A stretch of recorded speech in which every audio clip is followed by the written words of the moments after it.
jadi berdiskusi untuk memecahkan satu permasalahan yang kita hadapi di sekitar kita, bahwa ada situasi yang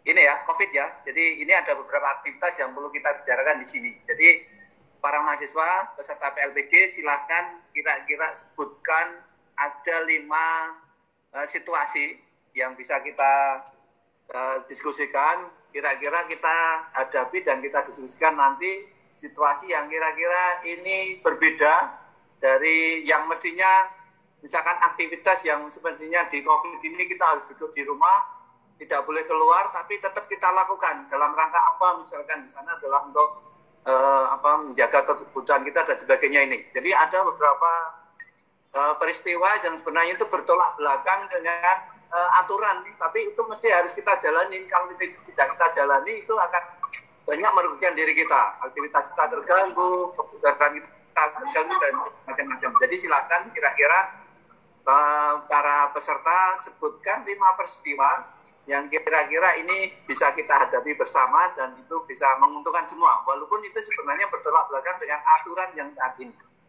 Kami persilakan untuk kita sama-sama kita diskusikan. Waktu kami buka, monggo.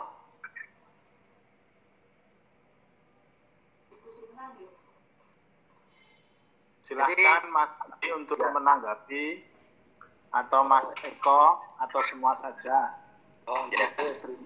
Silakan mungkin Mas Eko sama Mas Andi dulu, nanti kami bertiga. Jadi untuk para instruktur di PPG ini ada saya, Pak Fadil Omar, kemudian ada Pak Joko Nugroho, ada Pak Roni Saifullah. Nah, silakan Pak Andi sama Pak Eko, mungkin bisa sebagai peserta PPG bisa menyebutkan 5 peristiwa itu dan kita bahas bersama nanti. Jadi Pak Joko, Pak Roni nanti bisa mengarahkan juga. Silakan, kami persilakan Pak Andi sama Pak Eko mungkin untuk bicara.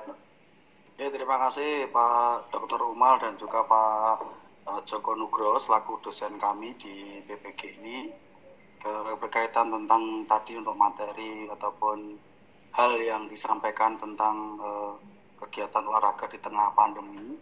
Hal-hal yang kami alami kendala adalah ketika para siswa berada di rumah itu anak-anak tidak terkontrol, terutama tentang kegiatan olahraganya. Beda dengan ketika kita melaksanakan kegiatan tatap muka di sekolah. Nah, itu mohon solusinya bagaimana, terutama untuk mengendalikan para peserta didik yang berada di rumah biar tetap kondisi tubuhnya dalam keadaan bisa minimal sehat dan bugar. Itu Pak Umar dari saya, Pak. Mohon tanggapannya.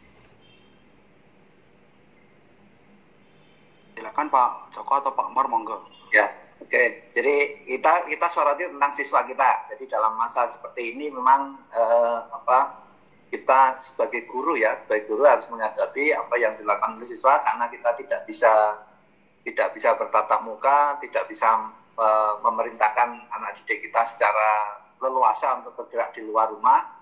Ya, karena kondisi ini maka saling menjaga, saya kira bisa kita arahkan ini Pak Andi. Jadi kita kasih kegiatan ke siswa kita walaupun di dalam rumah.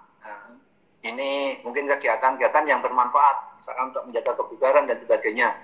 Ya, kalau memang harus keluar rumah, jadi protokol COVID mungkin itu yang harus kita pesankan ke anak didik kita.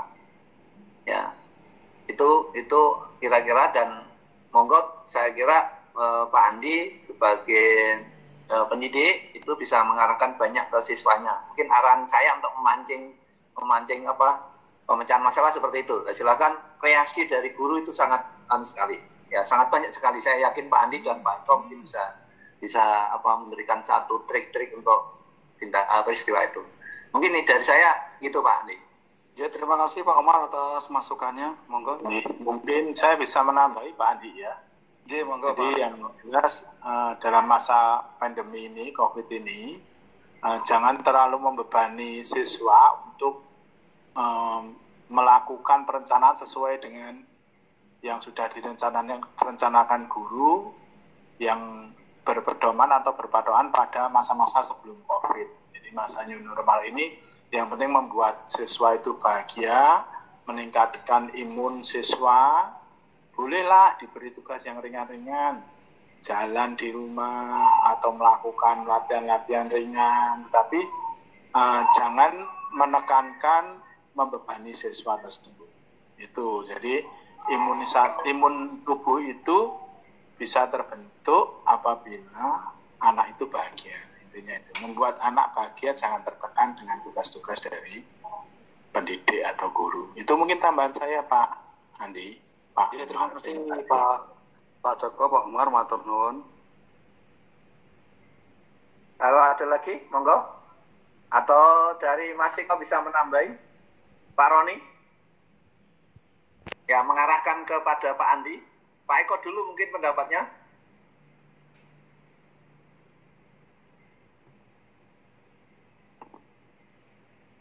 Oke,